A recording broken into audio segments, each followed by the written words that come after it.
Sa latest episode ng Showbiz Updates, ay naikwento ni OG Diaz ang kanyang paglapit sa alkalde upang tanungin kung may katotohanan ang nasabing balita.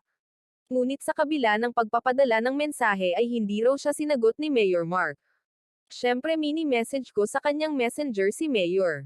Tinanong ko na nga tungkol doon, walang sinabi, dedma. Noong una, sabi ko, Mayor, dedma ha, sabi pa raw ni OG kay Mayor Mark. Kalaunan ay nag-reply raw ito at sinabing, sorry tito, medyo busy. Sokot state of the city address ako tomorrow. Tapos, tinanong ko na, gusto ko lang malaman kung nanliligaw siya kay Catherine.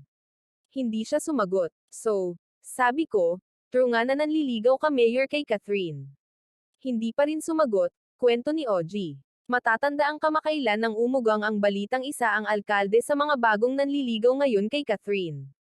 Samantala, wala pa namang pahayag